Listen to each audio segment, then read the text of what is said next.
자, 또 이어서 보도록 하겠습니다. 준비됐나요? 자, 이어서 용어의 정의를 추가 살펴보고자 하는데 15페이지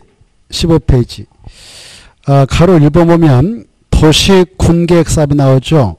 그 1번 도시군계획사업이란 이거 뜻을 한번 봅시다. 작년에 이게 함께 나왔습니다. 어떻게 나왔냐? 도시군계획사업에 해당하는 것 찾아라. 박스 그대로 쳐가지고 세 가지가 열거되어 있으면 그게 답이었던 것입니다. 너무 쉽게 나왔죠? 보시다시피 이건 기초 중의 기초거든요. 공부하다 보면. 그래서 도시군계획사업은 뜻이 도시군 관리계획을 시행하는 사업으로서 몇 가지 사업을 말한다? 세 가지. 이 세 가지가 무엇이냐? 1. 도시군계획 시설사업. 2. 도시군계획 시설사업은 128페이지 우리가 구체로 공부해요. 그렇다 써놓으세요. 페이지. 2. 도시개발사업은 도시개발법에 따라 시행합니다. 200페이지에서 별도로 공부합니다. 200페이지. 3.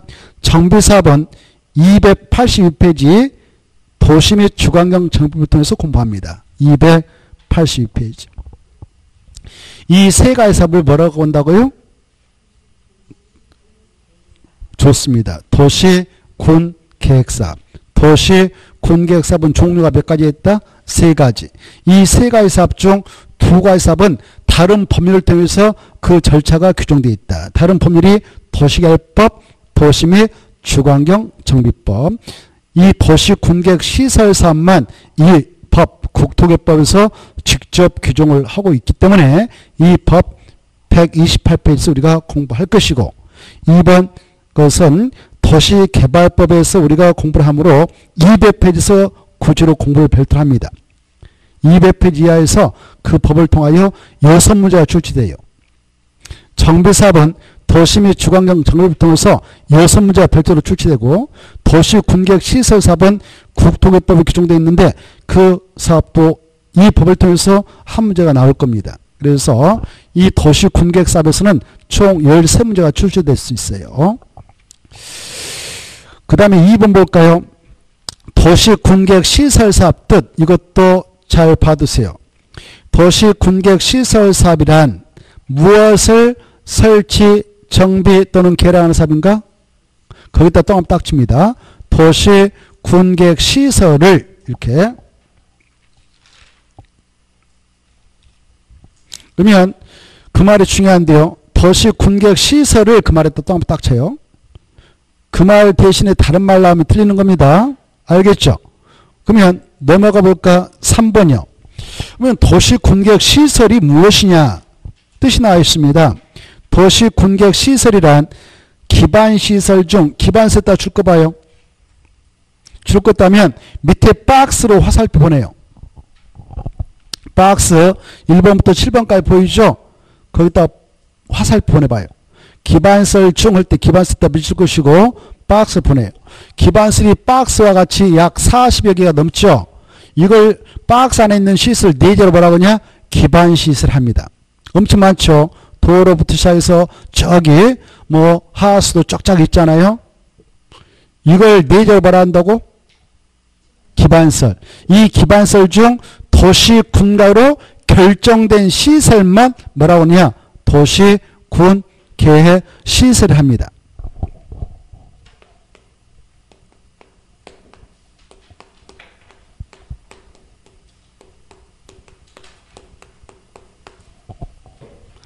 자, 도시군계획 시설이란 기반설이 엄청 많았죠. 아까 기반설 여러 가지 있었어요.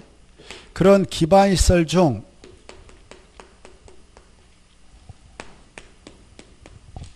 무엇으로 결정난 시설만 말하냐? 도시군 관리구로 결정된, 그것다 도시군 관리구로 결정된 시설. 도시군 관리구로 결정된 시설. 우리가 말입니다. 도시군 관리 계획으로 결정하게 되는 내용 6가지를 5번 써 보았습니다.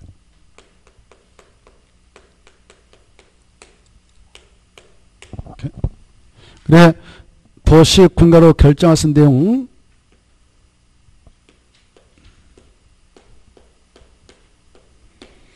여섯 개 있었는데 용도 지역, 용도 지구의 지정 또는 병행한 게 있었죠. 두 번째 용도 구역의 지정 병행한 계획 했었죠. 개시 수도 이런 게 있었죠. 그리고 입지규제 최소구역 지정 또는 병행 이것도 용도구역인데요. 이건 박근혜 대통령실에 도입했기 때문에 여기다 집어들 수 없어서 여기다 추가해 넣었던 거예요. 법 만들 때. 알겠죠? 늦게 도입해가지고.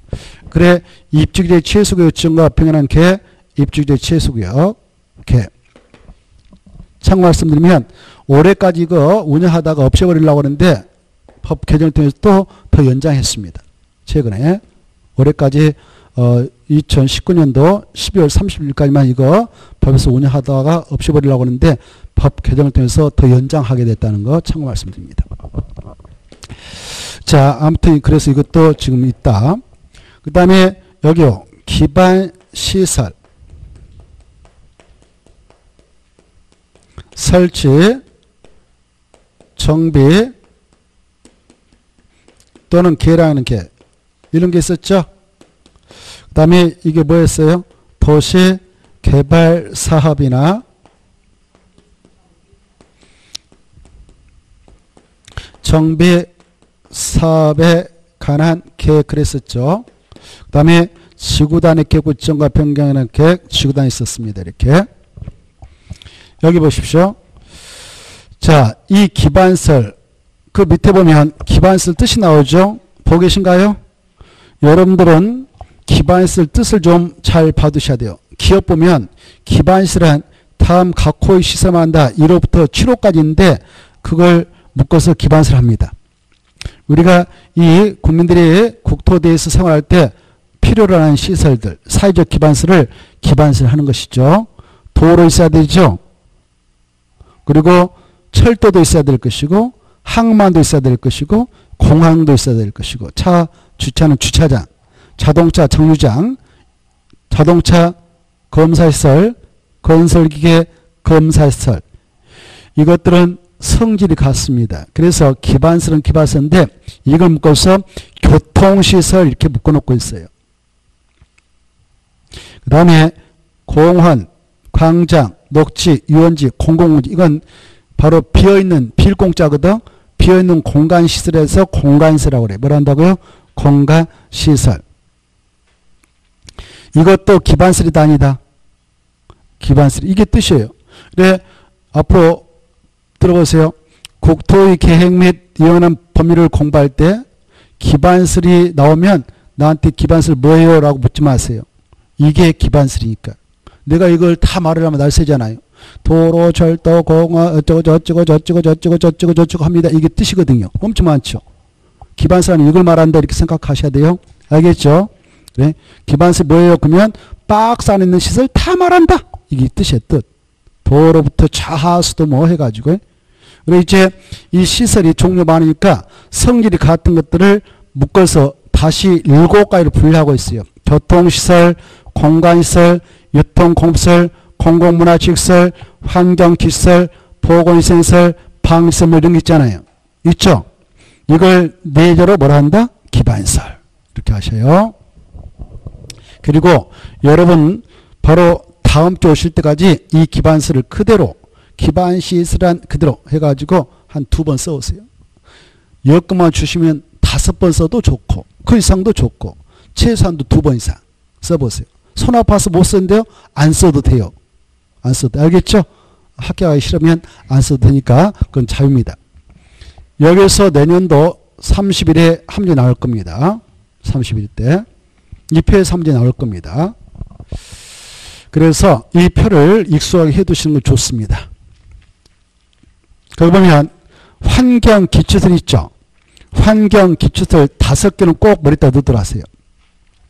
환경 기초시설이 뭐냐 그러면 우리가 물질을 쓰고 버리게 될 때 여기에다 버리게 되면 환경오염을 일으킬 수 있다 하여서 야 여기다 버리도록 하자 해서 만들어서 이용하고 있는 시설이 환경기초시설로서 우리가 가정에서 물을 쓰고 버리면 어디다 버리도록 됐냐? 하수도. 하천이 아닙니다. 하수도. 하천하고 하수는 달라요. 하천은 여름에 물난리 발생하지 않도록 하기 위해서 설치 이용되고 있는 시설로서 물난리 이걸 재해라고 그래요. 재해를 예방한다 이걸 방제라고 그래요. 그래서 하수도는 방제시설이다라고 하는 겁니다. 미안해. 하천은 방제시설하고 하수는 환경기초시설한다 이렇게 구분해서 짝짓해 두십시오. 보계시죠? 그래 여름에 물이 한 번에 쭉 내려가면 홍수가 발생합니다. 그래서 저수지가 만들어져 있는 거예요. 물을 일단 저장하죠. 또 요수지 웅덩이를 파놨습니다. 물 고이게 요수지. 이게 다 재해를 예방하냐는 방지시설입니다. 하천, 저수지, 요수지. 요수지가 뭐냐면 웅덩이에요. 웅덩이. 물이 고이도록 하는 웅덩이. 내가 한 게 아니라 법에 그렇게 이번에 용어를 확실히 써놨습니다. 요수지가 뭐다고요? 웅덩이. 뭔 덩이? 웅덩이. 웅덩이 뜻 알겠죠? 자, 그래 이런 것들 다 여름에 한 번에 물이 쭉 흘러가면 장맛비에 홍수가 발생 나이 나니까 일단 물을 고이게 하자. 빗물. 그래서 재해를 예방하자 해서 방제 시설로 규정하고 있죠.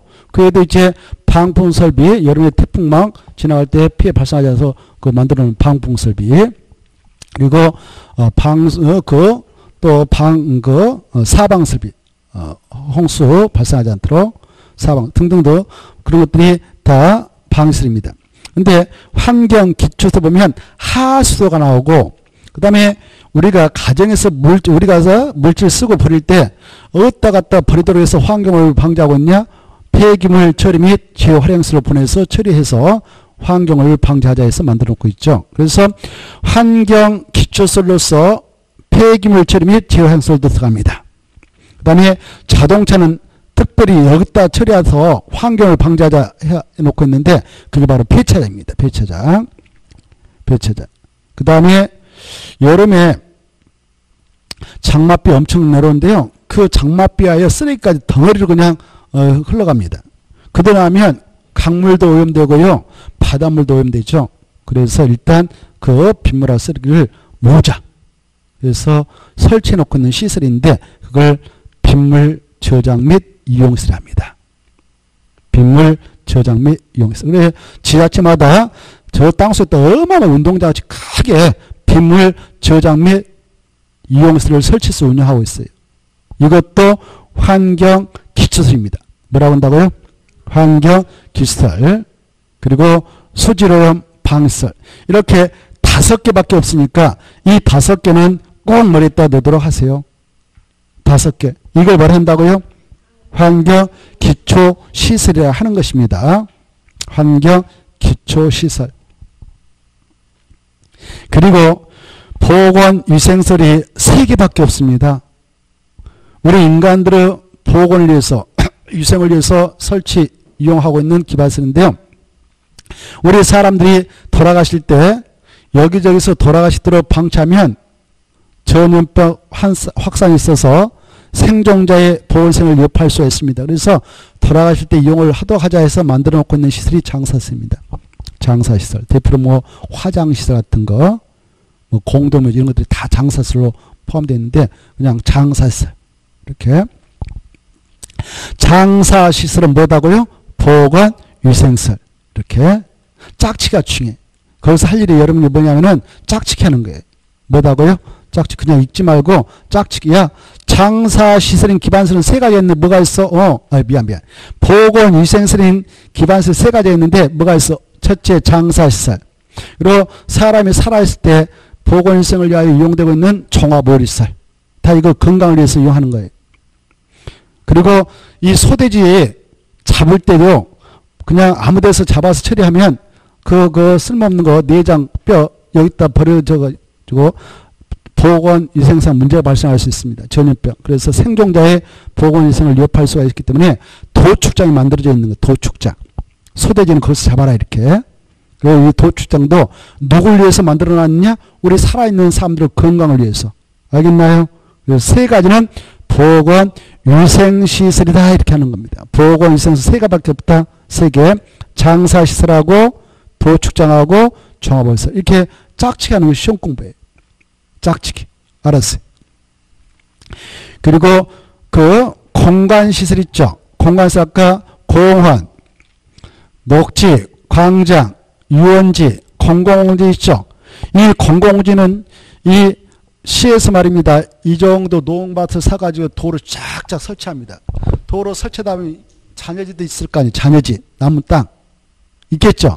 도로 이렇게 8차선 딱 설치했는데 바로 나머지 잔여지가 발생할 수 있어. 그 땅을 공공공지로서 시민들이 와서 좀 잠쉬었다가 가도록 공원 조그만하게 만들 수도 있고 공원같이 그 아무튼 화단 같은 거 만들어 놓을 수도 있고 화단 벤치 같은 거 설치 놓을 수 있어요. 이걸 공공공지라 그래요. 공공공지. 뭐라 한다고요? 공공공지. 이 공공공지는 공간시설로 분류가 되어 있나요? 그쵸? 봐보세요. 뭐라고 되어 있다고요? 공간시설입니까? 아닙니까? 공공시설, 공공공지 봐보세요. 공공공지하고 공공청사는 달라요. 공공청사는 어디로 분류되어 있나요? 공공청사하고 공공공지를 구분해놨어요. 2번 공공공지는 공간시설. 그리고 4번 공공청사는 뭘로 분류하고 있는가?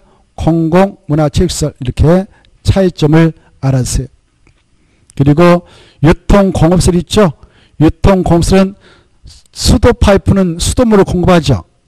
그래서 유통공업시설을 하는 겁니다. 시장도 여러 가지 물건을 유통시키죠. 그래서 시장도 유통공업시설. 공동구 좀 봐보세요. 공동구. 공동구는 역시 유통공업시설로 분류하고 있습니다. 보고 계신가요? 공동구 찾아봐요. 공동구. 공동구는 뭐다고요? 공공문화체육시설입니까? 유통공업시설입니까? 유통공업시설. 자, 그 정도 좀 눈여겨보시고 이런 것들을 쌓아 묶어서 내자로 기반설 한다. 이렇게 기반설. 그거 한 2번 이상 써보세요. 여러분이 공부할 때 어떻게 하냐면 교통설에 해당은 뭐가 있는가? 공간설에 해당은 뭐가 있는가?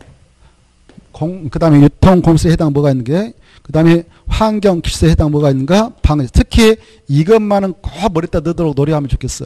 환경기초시설하고 방제시설하고 보건위생시설 이렇게 세 가지는 좀 받으세요. 세 가지. 특히 이 중에서도 이게 정말 중요해. 환경기초시설. 알겠죠? 3번 최근에 출제됐으니까 중요하겠죠? 세 가지. 자, 이런 것들을 묶어서 기반설 하는데 이 기반설이요. 이 기반설 이렇게 설치하려고 한다. 거기에 도시에 있는 땅에다, 군지에 있는 땅에다 설치. 도시를 아까 5가지를 말한다고 그랬죠? 특별시, 광역시, 특별시, 특별자도시, 군할시. 그런 지역에 있는 땅에다가 설치를 하려고 한다. 그때는 계획적으로 한다, 무계획적으로 한다. 이 계획이 도시 군관리인 거예요. 알겠죠? 그래, 여기 뭐 도시에 있는, 뭐 군에 있는 땅이 있는데 여기다 기반설적인 도로를 이렇게 설치하려고 할 때 무턱대고 설치하는 게 아니에요. 법적으로 설치를 위한 계획을 만들어요. 이때 이 계획은 도시에서 하면 도시 관리계획이라 하고 군에서 하면 군 관리계획이라 해요. 알겠죠? 이 계획을 만든다. 이걸 입안이라고 그래요. 입안. 뭐라 한다고요? 입안. 그래, 입안권자가 바로 입안할 때도 여기다 도를 설치해 나가도록 하는 것이 합당한가라고 미리 조사를 해요. 이걸 기초설하고 그 다음에 그 지역의 주민 의견을 청취해요. 그리고 지방의 의견을 청취해요. 그리고 나서 입안합니다. 입안해가지고 여기다 도를 설치할 땅이다라고 최종으로 결정을 해요. 이걸 도시군가로 결정한다 그래요. 결정할 때도 미리 관계 행정기관장과 협의하고 도시군의 심의를 거쳐서 결정합니다. 이렇게 이 기반설 중 이런 절차를 거쳐서 도시군가로 결정된 이 시설 결정했어. 이제 결정해서 딱 확정해 놨어요. 이런 시설을 이제 기반설 용어를 쓰지 않고 뭐라고 하냐, 도시군가로 결정 났으니까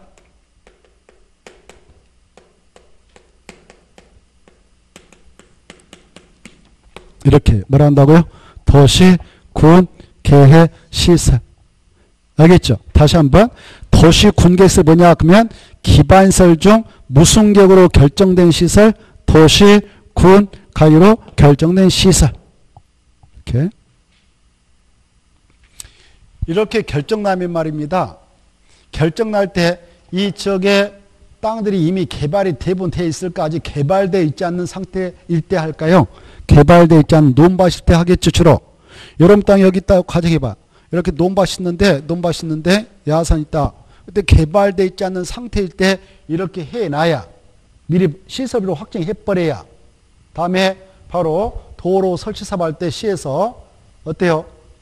바로 땅값만 주고 넘겨받으면 되니까 예산이 적게 들어가겠죠. 그렇죠? 만약 여기 땅 주인들이 이미 적법 절차를 거쳐서 다 개발해 건물 건축해놨다 이렇게 그 상태에서 이 도로를 설치하기 위한 계획을 만들어서 딱 결정해서 도로를 설치한다라고 한다면 예산이 적게 들어갈까요? 몽땅 들어갈까요? 몽땅. 왜? 건물가 다 보상해야 되잖아요. 국가 경제 손실이 크죠. 멀쩡한 건물 다 부시고 보상 처리하고 또 땅값 주고 보상 처리 소유권 넘겨받아 도로 설치한다. 공사 또 들어간다. 어마어마한 돈이 들어갈 거 아니에요. 그래서 아직 개발되어 있지 않는 미개발되어 있는 상태인 땅에다가 이런 절차 거쳐서 여기는 도로 만들 땅이다. 여기는 공원 만들 땅이다. 여기는 바로 여기는 광장 만들 땅이다라고 미리 결정을 해놓게 되는데 그렇게 결정된 시설 이걸 뭐라고 하느냐? 도시, 군계, 시설을 하는 겁니다. 결정할 때 무슨 계획으로 결정한다고요? 도시, 군, 가격으로 도시, 군가로 결정합니다. 이렇게 결정된 것만 도시, 군계 시설을 하고 이렇게 이 시설부로 편입되면 이 도시, 군가격은 구속력이기 때문에 도로 만들 땅이다라고 결정해버리면 이 안에 있는 땅의 경우는 건축물 건축, 공작물 설치 허가를 내주지 않습니다. 법적으로 우리가 다음에 공부하는데 알겠죠? 여러분이 여기 땅을 가지고 있다. 이게 딱 결정 나버렸어. 결정 났다면 바로 건축물 건축하겠다라고 허가 내준다 안 내준다? 안 내줘요. 그거 못하도록 미리 바로 규제하기 위해서 이걸 도시공고라고 결정해 놓거든요. 알겠죠? 그렇다고 해서 여기 편입된 땅 소유권까지 박탈시키지는 않습니다. 이용 제한만 가해 놓고 있습니다. 그리고 다음에 이제 여기서 보세요. 이렇게 확정된 땅을 시설비로 하는데 이 시설이 도로면 도로 설치 예정제가 되겠죠. 공원이면 공원 설치 예정제가 되겠죠. 그 부자 내에서는 이렇게 건축물 건축 공로 설치 허가를 안 내줍니다. 그리고 나서 이 시설을 이제 시에서 예산돼 가지고 이 땅값을 보상할 수 있는 돈이 준비되어 있다 예산이. 그리고 그 소유권 넘겨받아 공원 도로 설치 사업할 수 있는 예산이 있다. 그러면 그 사업을 진행하는데 그 사업을 도시, 군, 계획, 시설 사업 이렇게 해요. 뭐란다? 도시, 군, 계획, 시설 사업. 이해되죠? 자, 정리합니다. 기반시설이 뭐냐 그러면은 기반시설 아까 박스 안에 있는 거 다 말한다. 그런 기반시설 중 도시, 군가로 결정된 시설 뭐라고 하냐? 도시, 군계, 시설이 한다. 이 시설을 설치하는 사업을 뭐라고 하냐? 도시, 군계, 시설 사업을 한다. 여기까지. 됐죠? 자, 그 다음에 이 16페이지 동그라미 니은을 한번 볼까요? 기반시설 보고 계신가요? 조면에 기반시설이 어마어마하죠. 그런 기반시설 중 도로하고 자동차 정류장하고 가흥장은요. 그 이름을 세분할 수 있어요. 가늘수 나눌 뿐. 그래 도로는 종류가 일반, 자동차 전용, 보행자 전용, 보행자 우선, 자전거 전용, 고가, 지하도로 이렇게 세분할 수 있다 이겁니다. 근데 말입니다. 2번이 한번 기출된 바 있습니다. 2번은 좀 체크해서 읽어두시면 좋겠죠. 기출된 것은 중요했으니까 냈겠죠. 자동차 정류장이 있습니다. 자동차 정류장은 그 이름을 6가지로 명명할 수 있습니다. 몇 가지요? 6가지. 자동차 정류장은 말 그대로 자동차가 정류했다가 다시 출발할 수 있는 장소죠. 이걸 자동차 정류라는데 대표로 여객 자동차 터미널, 우리가 이게 뭐 시외버스 터미널 이런 거 있잖아요. 고속버스 터미널 이런 것들이 자동차 여객 터미널이에요. 그 다음에 화물 트럭만 그 갖다 받치독되어 있는 화물 터미널이 있어요. 화물 터미널. 그 다음에 바로 이 기사님들이, 버스 기사님들이 자동차 운행하고 갖다 밤에 퇴근할 때 받쳐놓고 가는 곳이 있습니다. 이걸 차고지라고 그래. 뭐라고 한다고요? 차고지. 그리고 아침에 출근해서 가서 차 다시 몰고 와서 운행하죠. 이걸 차고지라고 그래. 이때 차고지도 두 가지가 있어요.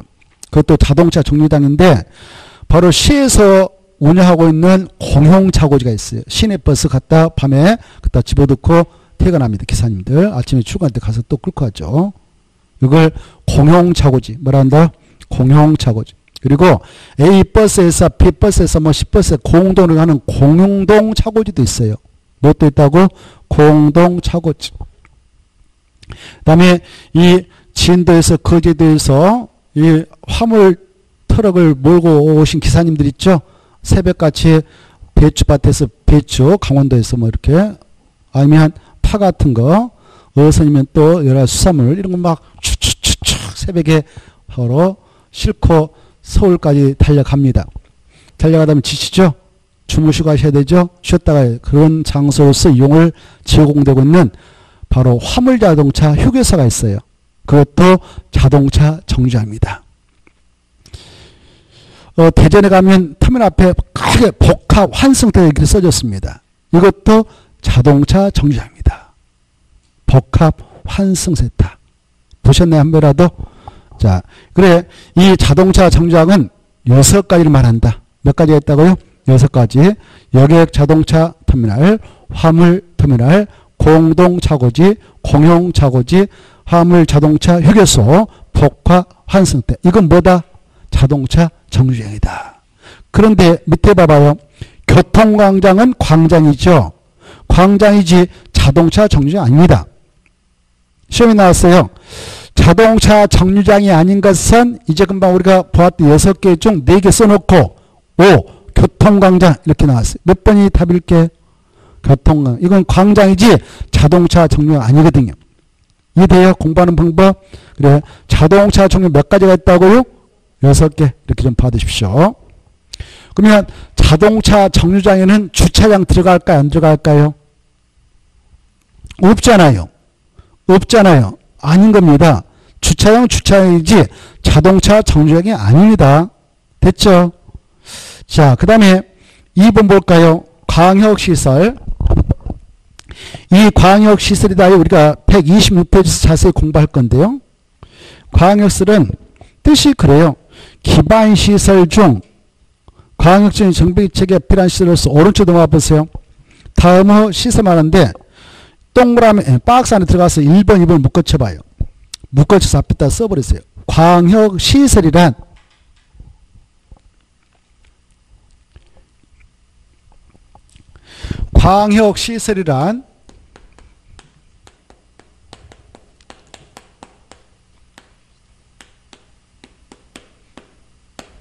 일과 일을 말한다. 이렇게. 거기 박스 안에 1하고 2가 있죠. 자, 그래 광역시설이 뭐냐 그러면 아까도 했죠.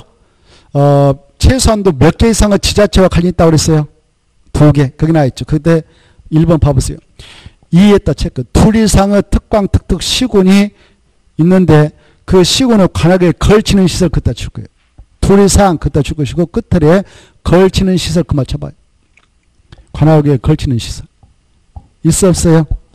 둘 이상의 특, 광, 특, 시군을 관악에 걸치는 시설 그따 줄 거고.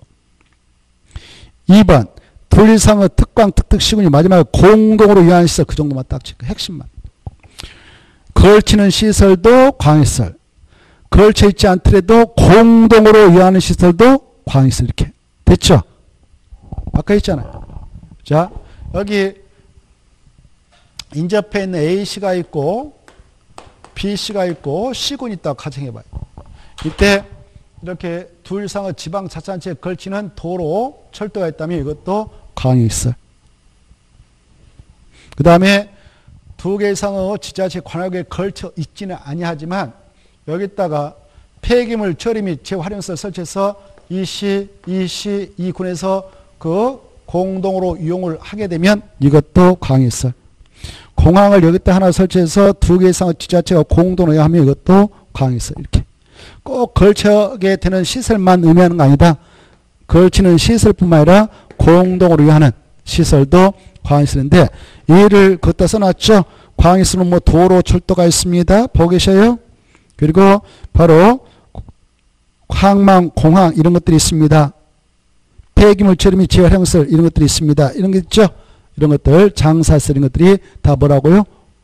광역시설이에요. 광역시설은 봐보세요. 광역시설은 광역시설이란 기반시설 중 기반시설 아까 여러 가지 있었죠. 기반시설 중 반드시 몇 개 이상의 지자체와 관련이 있다. 2개 이상. 2개 이상의 특광, 특특, 시군의 관할에 걸치는 시설이라든가 또는 2개 이상의 특광, 특특, 시군이 공동으로 이용하는 시설도 광역시설에 해당한다. 이런 광역시설을 체계로 정비할 필요가 있으면 2개 이상의 지자체를 하나의 권역으로 묶어주는데 그때 묶어주는 권역을 광역계획권 그래요. 뭐라고 한다고요? 광역계획권으로 지정해줘요. 이렇게 광역계획권이 딱 정되면 이 안에 들어설 이 광역시설 배치는 이렇게 하자, 규모는 이렇게 하자, 그리고 설치는 이렇게 하자라는 정책계획서를 만들어서 이 장소의 미래상을 제시하는데 그 계획서가 광역도시계획이다. 뭐다고? 광역도시계획이다. 이렇게. 자, 그 다음에 이제 3번. 공동구 한번 봅시다. 이것도 122페이지 자세히 공부하는데 이번 코스는 용어의 정의만 가볍게 체크하고. 공동구가 무엇이냐 그러면 말 그대로 공동으로 지하 매설물을 수용하게 하여 지하에다 설치해 놓는 시설 말이에요. 공동구. 그래 지금 우리가 공동구에 들어왔다 가정해 봅시다. 공동은 지하에만 있어요. 끝에 체크해봐. 어디에 있다고요? 지하 그 찾아가지고 끝에 어디다만 설치한다고요? 지하. 그래 이 공동화 이렇게 생겼습니다. 가서 보면 이렇게 생겼어. 땅속 이렇게 돼 있어요. 지하에 이렇게 터널 치면 엄청 커요. 위에는 도로가 있단 말이에요. 도로가 슉슉슉 있고 밑에 이렇게 터널처럼 이렇게 있어요. 그래서 도로가 이렇게 있다. 도로 밑에다가 크게 터널처럼 공동화 설치되어 있습니다. 그래 여기다 원래 전부 때 이렇게 길거리에 세워가지고 전기 공급선 전기선 통신 전화선 설치해서 우리에게 공급되어졌잖아요. 이렇게 하다 보니까 어때 미관도 엉망이고 그리고 받아버리면 전부터 부러져서 이렇게 해가지고 교통흐름을 막죠.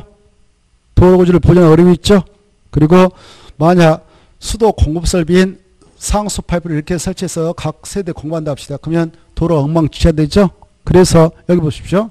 이런 전기 공급선이 전기선, 통신선, 전화선, 수도 공급선, 수도관 같은 거 이런 것들을 여기다 땅속에다 공동으로 집어넣자. 이런 것들을 땅속에다 묻는다. 이걸 지하 매설물이라고 하거든요. 지하 매설물을 공동으로 수용해 넣자라는 구멍. 이걸 공동구 이렇게 생각하면 돼요. 이건 반드시 어디다만 하냐? 지하에다만 설치하도록 돼 있어요. 이 공동구가 설치되어지었다면 바로 의무적으로 여기에 수용될 이것다 집어든다 그 말입니다. 수용될 아까 그런 시설은 의무로 여기다 수용을 하도록 법에 규정되어 있습니다. 이렇게. 그렇게 함으로써 지상에 전부터 세우지 못하도록 규정합니다. 아까 그런 것 지상에다 설치하면 위반자가 되어서 처벌을 해버립니다. 2년 이하의 징역 또는 2천만 원의 범죄예요. 그래 지상에 이런 걸 설치하지 못하도록 함으로 말미암아 미관도 개선할 수 있고 이거 이제 깨끗이 없어지겠지. 이렇게 없어지니까 미관도 개선됐죠. 도로 구조도 보존할 수 있죠. 교통의 원활한 수통을 기할 수 있죠. 그런 목적을 가지고 설치되어지는 공동구 어디다만 설치하도록 됐냐? 지하 이렇게. 이 공동구는 앞으로 이 사업을 해서 새로운 도시공원을 만든다. 그때 사업장 면적이 뭐 여기가 도시발육이다. 아니면 정비국이다. 정비사업을 하게 한 장소. 아니면 택지발주구다. 경제자유기다. 도청이전 신도시다. 근데 그 사업장 면적이 여기 봐보세요. 공동으로 구멍이 몇 개예요? 2개죠? 200만 제곱미터를 초과하면 공동을 반드시 설치하라라고 의무를 두고 있습니다. 다음에 공부하는데. 몇백만 초과하면요? 200만. 그러면 이 안에 들어가서 사업하는 시행자가 공동을 꼭 설치해야 돼요. 이 공동과 설치된 이후에 이 안에 들어가서 그 전봇대 이런 것들을 지상에 따라 설치하면 일반자가 되도록 되어 있고, 이 안에 수용돼야 할 아까 그런 시설, 수도관, 중수도관, 쓰레기 수송관, 열 수송관, 뭐 이런 것들은 반드시 전기 공급설 그런 것들, 통시설 이것 다 반드시 수용을 하도록 의무를 갑니다. 다만 하수도관하고요 가스관은 바로 터질 우려가 있기 때문에 공동협의회 심의를 거쳐서 수용 여부를 결정하도록 하고 있습니다만은 나머지는 다 의무적으로 수용을 하도록 되어 있어요. 이런 것들을 우리가 122페이지 이하에서 공부를 해요. 그것도 하나 써놨어요. 몇 페이지요? 122페이지. 이 공동은 기반설일까 아닐까요? 기반설 아까 했죠. 기반설 중에서도 아까 무엇으로 분류되어 있던가요? 유통, 공급설. 왜? 여기 공동구에는 전기선이 수용되어 있어가지고 전기를 공급하고 있잖아요.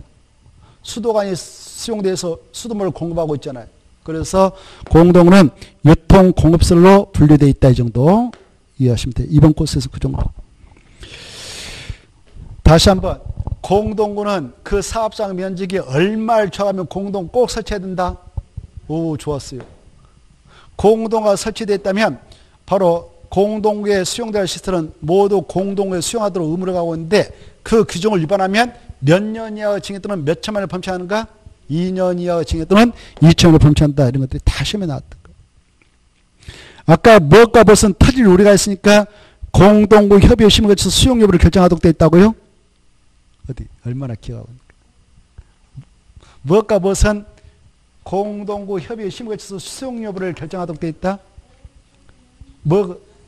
그렇죠. 터질 수 있는 것이 뭐였어요? 터질 수 있는 게 가스관이 터지거든요. 폭발해버린단 말이에요. 그래서 신중을 기하기 위해서 그 심의에 걸쳐서 수용 여부를 결정합니다. 다음에 공부합니다. 그냥 들어보세요. 다음에 그냥 가스관이 그래요. 가스관 뭐다고? 가스관. 가스관은 가스가 지나가는 관이죠. 그 다음에 또 가스가 지나가는 관이 있어요. 하수도관. 또 가스가 지난다고요? 하수도관. 이 하수도관에는 무슨 가스가 지나가냐? 부패가스. 썩은 가스. 가스가 무섭습니다. 부패가스. 그래서 이 하수도관에 청소로 들어갈 때는 정말 주의해야 돼요. 거기는 가스가 없는 것이 느껴지지만 부패가스가 가득 차 있는 관도 많아요. 부패가스. 그래서 일일 근로자들 새벽같이 돈 15만원 벌려고 근로자 대기소 나갑니다. 그래서 발령을 잘못 받으면 그런 대로 발령받아요. 그날 일진이 안 주면. 하수관 청소. 알겠나요? 이제 그 대장, 시에서 용역 받아가지고 대장이 오야지라고 하는데, 여기 들어가서 인부 들어가서 청소하러 들어가서 맨을 뚜껑 열어주고 들어가서 청소하게 돼요. 그리고 내가 점심 때 식사 사드릴 테니까 그때가 열심히 청소하세요. 이렇게. 점심으로 합시다라고 와서 보니까 아무도 안 일어나요. 안 나와요. 나오세요. 아무도 안 나와요. 가서 보면 누워 계셔. 왜? 부패가스 드셔가지고 사망. 이렇게. 그런 오야지는 어떻게 해야 될까요? 사형으로 처벌해야 되겠죠. 아무튼 그만큼 이 하수관은 뭐가 고였다고요? 부패가스. 중요합니다. 뭐가 고였다고요? 부패가스. 하수관은 부패가스가 가득 차 있다 이렇게 생각하세요. 가스가 엄청 무서운 거예요. 여러분의 그 뱃속에 고여있는 가스도 부패가스예요. 부패가스를 1년 동안 뱃속에다 저장을 해놓고 한 번에 터뜨린다고 하니까 몸이 하늘로 솟구쳐 날아가 버릴 것입니다. 여러분 몸이 여기에서 저 미국까지 날아갈까요? 로켓 한번 해보세요. 시험. 그래 가스가 고이면 바로바로 터뜨려야 되지. 그러면 폭발하면 미국까지 날아가 버립니다. 아마 김정은이가 그런 가스를 이용하지 않겠나 이러세요. 부패가스. 자, 아무튼 하수관에도 가스가 고있다고 꼭 기억해주세요. 앞으로 시험 공부할 때 중요합니다.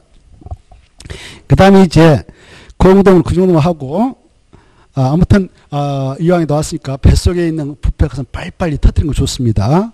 그거 고여버리면 정말 되지 않습니다. 되지 않습니다.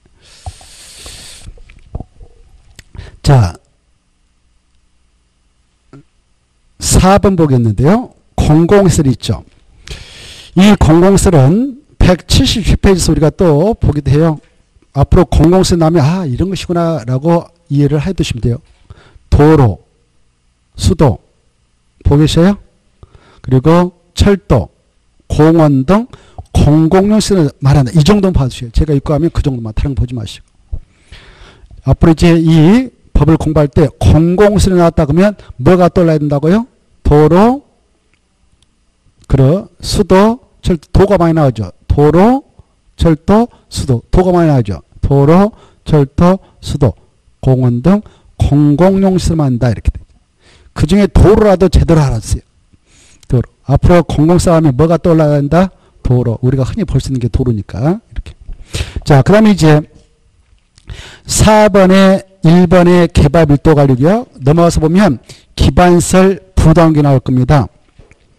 찾았죠? 이 개발 밀도 관리는 182페이지에서 자세히 볼 거예요. 앞으로 182페이지. 그리고 넘어가서 보시면은 기반설 부담구역은 183페이지에서 볼 겁니다. 그리고 동그라미 2번 기반설 설치 비용은 186페이지에서 볼 겁니다.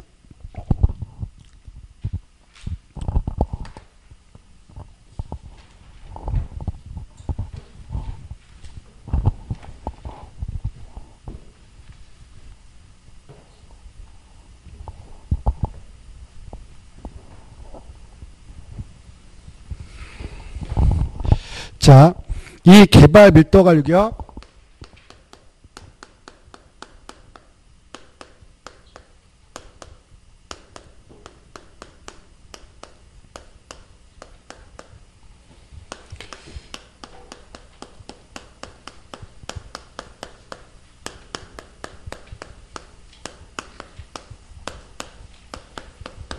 이 두 가지는 바로 개발 밀도 관리 기반설 부담구역은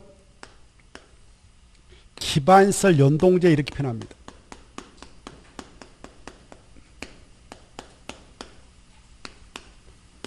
기반시설과 연계해서 작동하도록 하자. 그래서 기반설 연동제를 하는데요. 이것은 용도구역은 아니다. 이렇게 하는 겁니다. 뭔 아니다고요?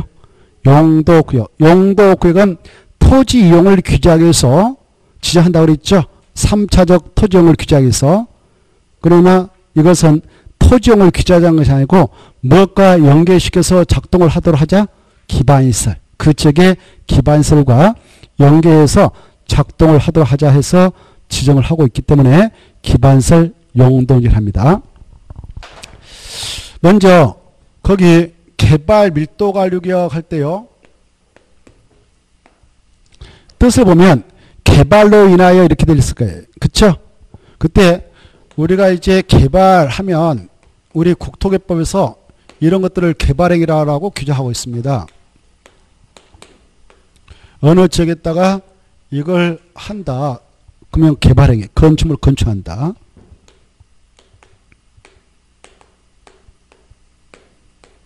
가장 대표적인 개발 행위 할 때 개발은 뭘 생각하시라고요?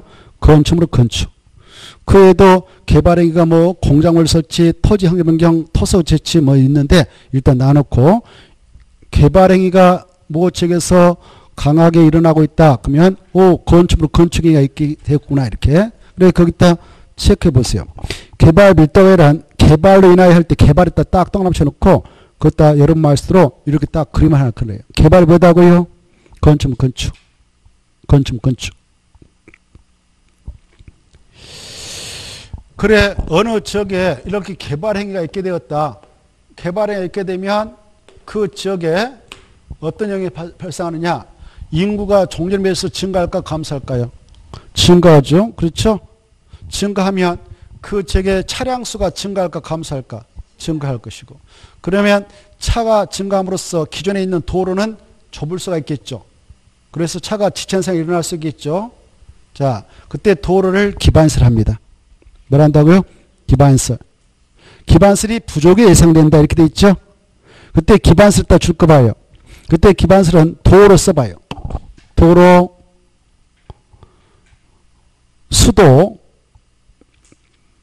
하수시설, 학교 네 가지 딱 써보세요.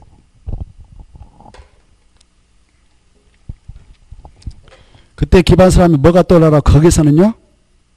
도로, 수도, 하수시설, 학교 이렇게 네 가지 떠올랐으면 좋겠어. 자, 이렇습니다. 이 개발 밀도 관리할 때요. 이것은 자 개발이란 말 말씀드렸죠. 개발이 뭐다? 건축은 건축. 밀도가 뭐냐면은 빽빽할 밀. 밀이 뭐다고요? 빽빽. 그래, 빽빽하게 들어서는 정도, 이거 밀도라고 그래. 관리는 규제하겠다는 겁니다. 그 지역을 관리하겠다, 규제하겠다 이겁니다. 관리가 나면 규제다 이렇게 생각하면 되겠어. 알겠죠? 자, 그러면 이 개발 밀도가 말이죠. 주로 어디다 지하냐면은 이렇습니다. 기 개발지 이렇게 써놔요. 여러분 말씀도 그냥 어디다 이걸 지하냐면은 기 개발지. 기가 뭔지 알죠? 이미 기. 이미 개발이 끝난 지역. 이걸 기 개발지라고 그래요. 기 개발지는 전 국토가 이렇게 있다 합시다. 전 국토가 이렇게 있다면 도시적, 관리적, 농림적, 자연 보전적으로 사용도 구분 지정되어 있는데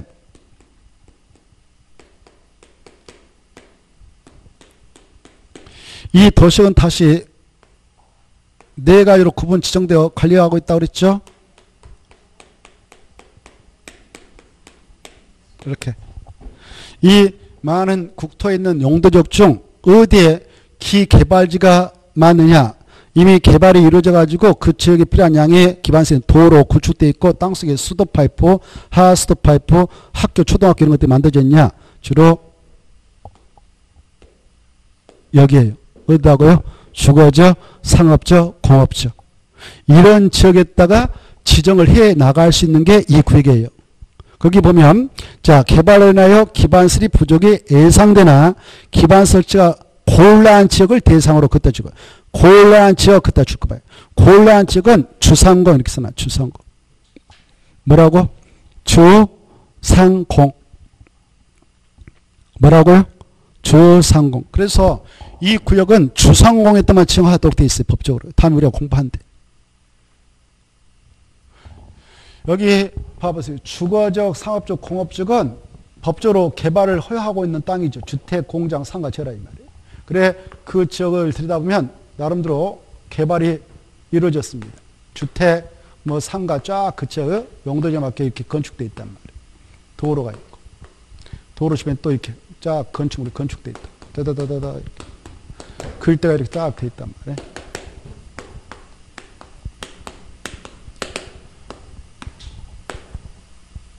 그래 이 도로 그리고 이 사람들이 와서 살고 있는 지역인 만큼 그 지역이 필요한 양의 땅속에 수도 파이프, 수도 또 하수 파이프 그리고 학교, 초, 중고 이런 학교 이런 것들을 기반설이에요. 기반설. 뭘 한다고요? 기반설이. 이런 기반설이 그 지역에 필요한 양만큼이 구축되어 있어요. 이런 지역을 기개발지 그래. 시내 주로. 이때 이 지역이 말입니다. 이 지역에 이렇게 나름대로 개발이 이루어져 가지고 그 지역에 필요한 양의 도로, 수도, 하수, 학교가 만들어져 있는데 이 지역에 또 후발주자들이 등장해 가지고 여기 뒤에 있는 거 건물 사들여서 법적 절차 거쳐서 건물 또 크게 져버린다. 이렇게 크게 져버린다. 다 밀어가지고 이렇게 한다. 가정합시다. 이걸 개발이라고 그래요. 뭐라 한다고요? 개발이? 개발. 이렇게 개발이 있게 되면 그 지역에 기반설이 어째 아까 인구가 증가함으로써 인구가 증가했다. 이 지역에 이렇게 증가했다. 그 말은 남자 여자가 입을 들고 들어왔다 이거죠? 그 말이잖아요. 그러면 입이 증가했으니까 수도에 대한 수량은 증가하겠어? 감소하겠어요? 증가하겠죠. 근데 기존에 수도 파이프가 이렇게 붙여 있는데 이 용량이 부족할 수도 있겠죠. 입이 증가해서 물의 사용량이 증가했고 그로 말미암아 하수 발생량도 증가하겠죠. 그러면 기존의 하수 시설 용량은 부족할 수도 있겠죠. 남자 여자가 이 지역에 몽땅 등장하였으므로 승용차도 많이 증가했겠죠. 그러면 도로의 차량 수는 증가했겠어요? 감소했겠어요? 증가해서 도로가 부족할 수도 있겠죠? 지체성이 발생할 수도 있겠죠? 그 다음에 여기 인구가 증가함으로 말미암아 학생 수는 감소할까 증가할까?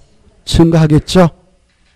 그래서 학교가 학교 승역을 감당하지 못해서 부족이 예상될 수도 있겠죠? 이럴 때 이렇게 표현합니다. 개발로 인하여 기반시설이 부족이 예상되나 이 부족한 그 현상을 바로 해결하기 위해서는 두 가지 방법이 있습니다. 하나는 부족한 양이 있다면 그 양만큼 더 확장하면 되겠죠. 도로 더 확장공사에서 도로 설치해주면 되고 수도 파이프 가고 다 빼내가지고 큰 거 설치하고 이것도 학교도 더 크게 확장하면 되지 않겠습니까? 그런데 이렇게 하는 방법도 하나 있고 이렇게 하기에는 너무 많은 비용이 들어갈 것 같다. 도로 몇 미터 확장공사 하기 위해서 도로 주변에 있는 빌딩 다 철거한다? 철거한다? 이거 공짜예요? 돈 줘야 돼요? 돈 줘야 되잖아요. 시 예산 가지고 다 건물값 줘야 될 거 아니에요? 그렇죠? 이렇게 하는 것이 나을까요? 아니면 후발 주자들을 규제하는 게 나을까요? 후발 주자들. 야, 이 지역에 이렇게 기반 설치가 곤란해. 추가로. 그래서 너네들 미안하지만 이렇게 크게 치면 안 된다. 적게 쳐. 적게 쳐. 이렇게 규제하면 되겠죠? 이렇게 이 지역에 들어가서 건축물 건축할 때 규모의 제한을 받도록 적용을 하도록 되어 있는 게 우리가 지난주에 공부했던 건폐라고 용적률이라는 게 있습니다. 뭐가 있다고요? 건폐라고 용적률. 이걸 강화 적용하는 방법이 있어요. 강화 적용한다는 것은 건물을 더 크게 지어라, 적게 지어라, 적게 지어라. 이렇게 하면 적게 짓도록 규제하면 인구 증가율이 둔화 감소되어서 기존에 있는 기반시설 도로, 수도, 하수, 시설, 학교가 재균을 다 수용하는데 문제가 되지 않겠죠? 이럴 때 지정하는 구역을 개발 밀도 관리 구역이라고 하는 것입니다. 그래서 이 개발 밀도를 지정하는 이유는 바로 건폐율 또는 용적률을 뭐 하기 위해서 강화 적용하기 위해서 지정하는 구역이다. 이렇게 하셔야 돼요. 강화란 말의 반대말이 뭘까요? 완화입니다. 그래서 완화가 나오면 틀리겠습니다. 이게 키포인트란 말입니다. 이해된가요? 자, 그러면 보세요. 여기 보십시오. 이 건폐 용률을 강화 적용해 나가도록 하기 위해서 하는데 우리 국토의 계획 및 원안 법률에 하면 개발 밀도를 딱 오늘 지정고시했다 합시다. 이렇게 지정고시하면 지정고시된 후에 그 효과로서는 이 지역에 들어가서 건축할 때 주는 건폐 용적 중 특히 용적으로 경우는 여기다 이렇게 써놓으세요. 용적했다. 50%까지 강화 정도로 명시적 기준을 두고 있어요. 이 지역의 용적률이 기존에 500% 적용됐다. 그래서 10층의 건물을 짓은 땅이 했다. 대지했다. 근데 이 구역의 증고시가 있으면 그것을 50%까지 강화된 효과가 있으니까 250%만 인정하겠다는 겁니다. 절반은 날려버리겠다 이겁니다. 그러면 10층짜리 건축물을 건축할 수 있는 대지였다 하려도 이 개발 밀도 증고시가 있고 난 후에 들어가서 건축할 때는 그 용도지역에 적용되고 있는 용적률이 50% 강화되는 효과가 있기 때문에 5층 이하밖에 못 진다 그 말이에요. 그러면 절반의 크기를 날려버렸죠. 강제로 고로 건물의 크기가 줄어들었죠. 인구 증가율이 둔화 감소되겠죠. 그래서 그 지역에 있는 도로, 수도, 하수들, 학교가 재건을 다 수행해 나갈 수 있도록 할 수 있죠. 이런 취지에서 지정한 것이 뭐다고요? 개발 밀도 관리다 이렇게 이해하시면 좋겠습니다. 그것다 써놓으세요. 용적을 빗댔다가 50% 이렇게 썼나요? 자, 그리고 지정에다 줄 거 봐요. 지정 마지막에 지정은 이렇게 써요. 약자로 특광 시장 군수라고만 써놓으세요. 누가 정하냐? 그러면 특광 시장수가 누가 한다고요? 특광 시장수 무슨 말인지 알죠? 이것이 서울특별시다 그러면 누가 정한단 말일까? 오, 좋아. 6대 광역시라면 각각의 광역시장, 인천 인천광역시장, 부산 부산광역시장 이해되죠? 대전 대전광역시장 이렇게. 세종특별자치시는 세종특별자치시장, 제주도에서는 특별자치도지사, 수원시에서 창원시에서 전주시에서는 시장. 이해되죠? 군에서는 군수. 그러면 여러분 봐보세요. 여러분이 저기 때 이렇게 대지 10억 주고 사놨습니다. 살 때에 법적으로 50주짜리 빌딩을 질 수 있는 땅이었습니다. 사놓고 난 후에 갑작스럽게 여기 장이 딱 지정했다 합시다. 좋은 거예요? 나쁜 거예요? 이 구역으로 지정해버리면. 나쁜 거죠. 용률 얼마 강화된다고. 50. 그러면 이 구역에 편입되는 대지값은 상승할까 하락할까? 하락하죠. 재산상 손실을 많이 입었죠. 간접적으로. 보상해주지 않습니다. 그래서 이 구역을 지정했던 지정권자들 보시다시피 이네들 어떻게 해서 이 직을 감당하게 되느냐. 1. 임명받아서. 2. 선출을 하여서. 선출직이죠. 각각 시민들, 군민들이 선출하죠. 그 정도 알고 계시죠? 그래, 이네들 자기가 법조로 4년 동안 해보면서 지정할 수 있는 권한인데 함부로 지정할 수 있어 없어 이거. 그래, 다음에 재선을 노린다면 지정해가지고 좋을 일 없잖아요. 표 다 나라잖아요. 그렇죠? 그래서 대한민국 이자들 법조로 지정할 수 있는 권한이 있지만 한 명도 지정해 놓은 사람 없다 이겁니다. 알겠죠? 그러나 법조문에 살아있으니까 우리는 알아야 돼요. 여기 보세요. 그러면 여러분이 여기 땅을 가지고 있었는데 이게 봐봐요. 이거 10억 주고 하나 사놨는데 50평짜리 빌딩 칠 수 있는 땅에 아저씨 뭐 50억 주고 샀다 뭐 합시다. 그런데 이걸 지정하게 될 때 지정권자가 법적으로 이 지역의 주민들의 의견을 듣도록 하였다면 주민 의견 들어야 될 거 아닙니까? 주민 의견 듣는 절차에서 주민들이 의견 듣는 절차를 거치게 될 때 가만히 있을까 날쳐버릴까? 날쳐버리죠. 그래서 이 구역을 지정할 때는 주민 의견 청취 절차가 법적으로 없다 이게 중요해요. 주민 의견 듣는다 안 듣는다? 안 듣는다. 시험에 3번 나왔습니다. 주민 의견 듣는다 안 듣는다? 들어가지고 줄 일이 있어 없어요? 없죠?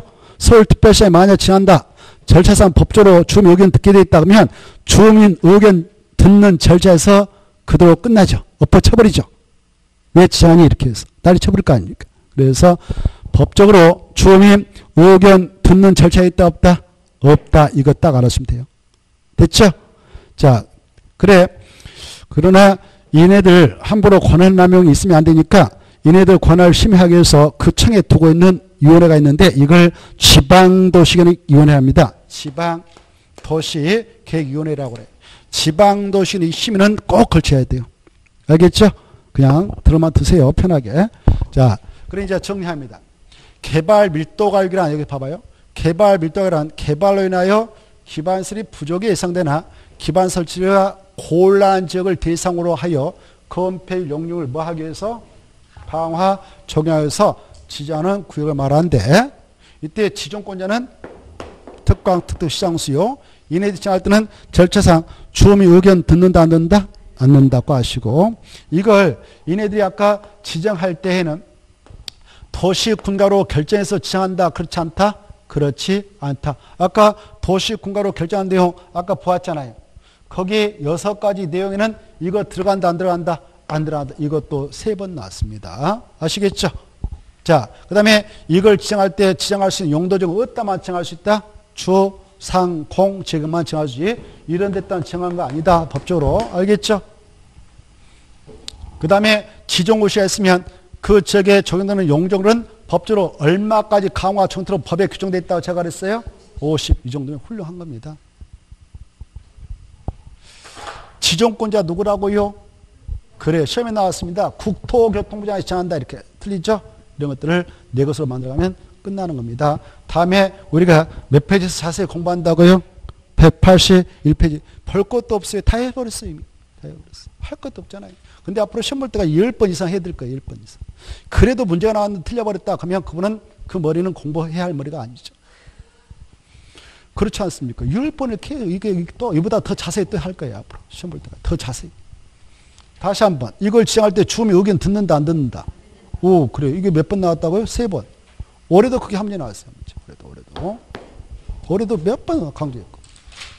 자, 그 다음에 이제 118페이지 기반설 부담격 살짝 체크하고 마무리 짓겠는데요. 찾았나요? 기반설 부담. 이건 꼭 시험에 나옵니다. 올해도 나왔고 내년도 나와요. 내일 꼈거든. 국토개법은 있죠. 국토의 계획 및 법률은 12문제 나온다 그랬지 않았습니까? 12문제 나오면 몇 문제를 목표로 공부해야 되냐? 맞추려고 10개 이상. 최하가 10개. 맞출 수만 있다면 12문제 다 맞추도록 해야 되고. 알겠나요? 여기서 점수 얻으면 끝나버리거든. 어떤 분은 65세인데 12개 다 맞았어요. 얼마나 공부를 열심히 했습니까? 그렇죠? 그리고 N만이 하면 다 10문제 이상 맞춥니다. 여기서 못 맞추면 힘들어요. 공법. 쉽거든. 국토개법이 가장 쉬워요. 그러니까 이 법은 나름대로 좀 잘 해볼 필요가 있습니다. 자, 다시 개발 밀도의 지정.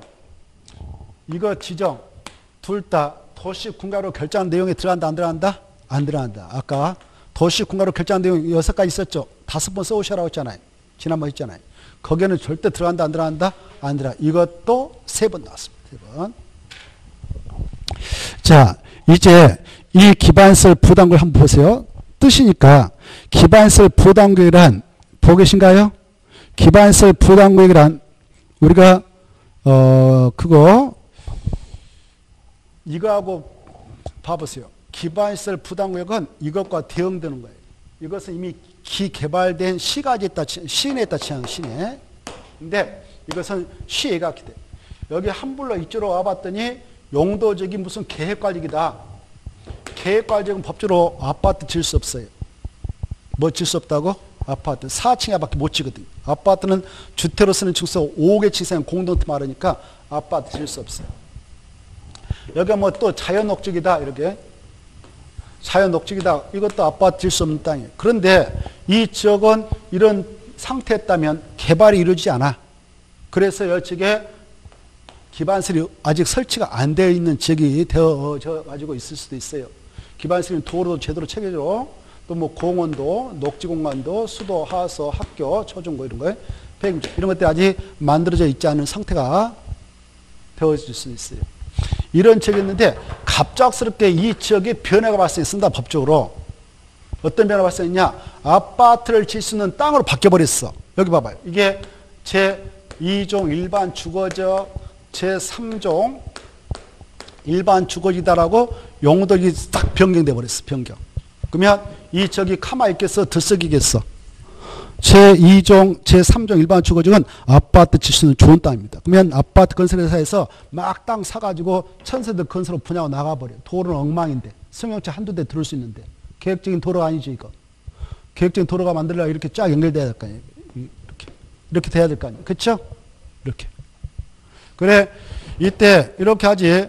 계획적인 기반시설이 구축되어 있지 않는데 갑작스럽게 이 지역의 용도적이 변경됨으로써 개발행위가 집중이 예상되고 그로 말미암아 바로 지금 개발행위가 이렇게 일어나게 됨으로써 시급하게 기반시설 설치가 필요한 적이 있다. 이렇게 그럴 때는 미리 선제적으로 이걸 지정해야 된다. 이렇게 하고 있어요. 법에서.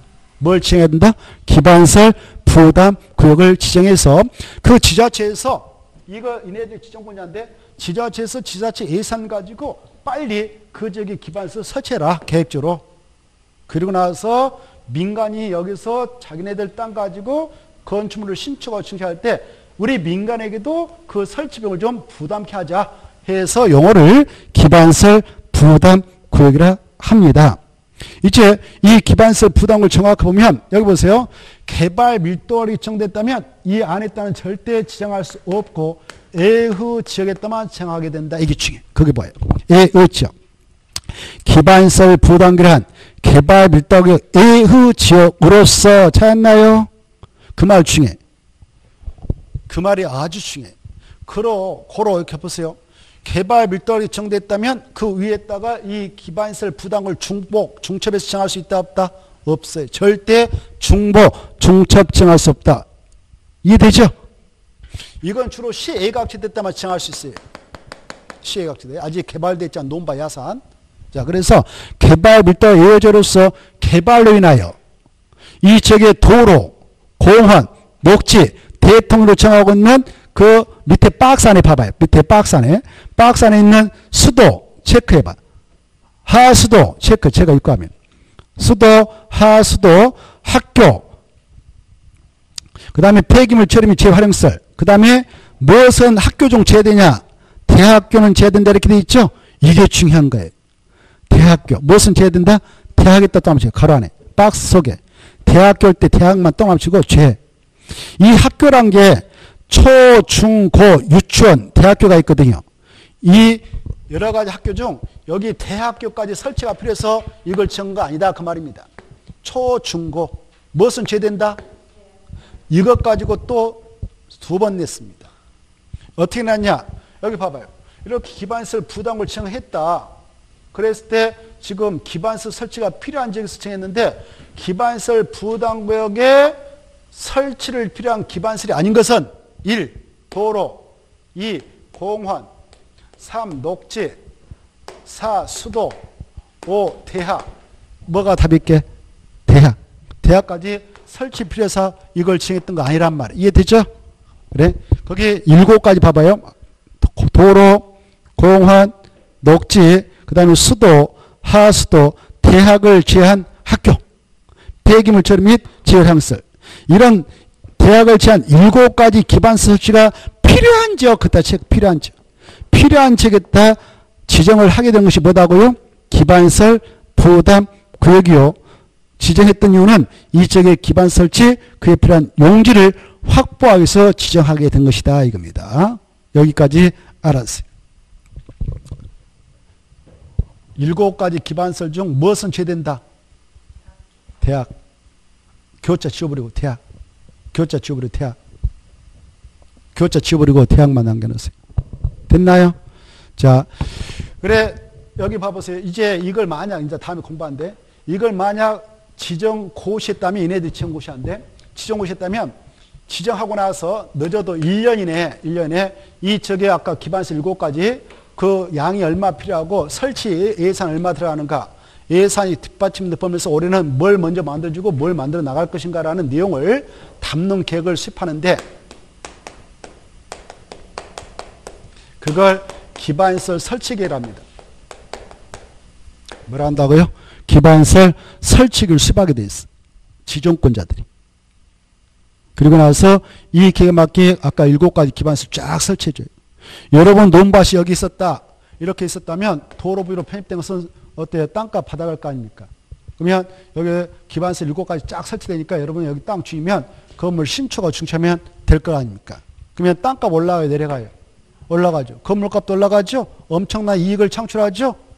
미안하지만 우리 민간인들도 약 20%를 부담케 하겠다 해서 용어를 기반시설 부담이라고 해요. 우리 민간인들도 여기서 신축하고 증축할 때 돈을 내게 합니다. 그 돈을 거기 동그라미 번 기반시설 설치비용이라고 그래요. 뭐라고 한다고요? 기반시설 설치비용은 뭐 할 때 부가 증수하는 금액이냐? 신축, 증축 그때 체크해요. 뭐 할 때? 신축, 증축 그 말에다 포인트 잡아요. 신축, 증축할 때 부가 증수하는 금액이다. 찾나요?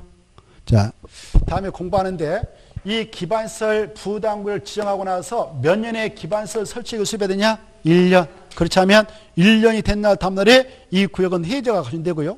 그리고 지정을 하게 될 때는 면적 최소한도 10만 제곱미터 이상으로 지정을 하게 됩니다. 얼마요? 10만 이렇게 살짝 써보시고 다음에 공부하는데 10만. 그리고 말입니다. 하나만 마치겠어요. 이 구역을 지정할 때는 여러분이 여기 땅 주인이라면 이거 지정해주면 나쁠 게 있어 없어요? 없잖아요. 지금 지정했던 지자체에서 지자체 예산 가지고 기반시설 쫙 7가지 설치한다는데 땅값 올라가잖아요. 건물값 올라가잖아요. 다음 건물 지면 나쁠 게 없죠. 다만 기반시설 설치비용도 내야 돼요. 그래서 이 구역을 지정하는 지정권자들은 지정 절차상 주민 의견을 꼭 듣게 돼 있다 이렇게 하셔요. 뭘 쓴다? 주민 의견 듣고 그 다음에 지방도시위원회 심의 거쳐서 지정합니다. 자, 오늘은 여기까지 해서 마무리 짓고 용어 정의 그 정도 하고 자, 가볍게 말씀드리면 기반시설 부담구역은 개발 밀도구역 예허지겠다 정한다, 내허지겠다 정한다. 예허지요. 그래서 양 구역은 같은 지역에 중첩해서 정할 수 있다 없다? 없다. 지정할 때 지정 면적은 최소 얼마 이상으로 정한다? 10만. 지정고시가 있으면 몇 년에 기반시설 설치를 수배한다? 1년. 그렇지 않으면 1년이 된 날 다음 날에 이 구역은 해제가 간주된다. 그리고 우리가 이 안에 들어가서 뭐 할 때는 기반시설 설치비용을 내야 되냐? 신축, 증축. 뭐 할 때요? 신축, 증축.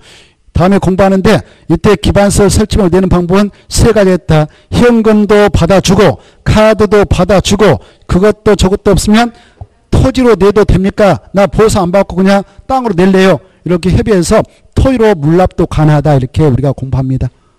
무엇도 받아준다고요? 토지도 받아줘요. 물납. 자, 오늘은 여기까지 해서 마무리 짓죠. 다음 주에는 바로 우리가 어디를 공부하느냐. 도시개발법을 넘어가서 건축법을 먼저 공부할 겁니다. 다음 주에는. 건축법. 오늘까지 우리가 국토의 계획에 대한 범위를 정리했어요. 알겠죠? 국토개법 저 뒤에까지 했으니까 설명을 다 곁들여서 했습니다. 그래서 국토개법 이 정도 하고 다음 주는 순서 바꿔서 무슨 법 하냐? 건축법. 이렇게 하겠습니다. 자, 오늘은 여기서 마치죠. 안녕히 가십시오.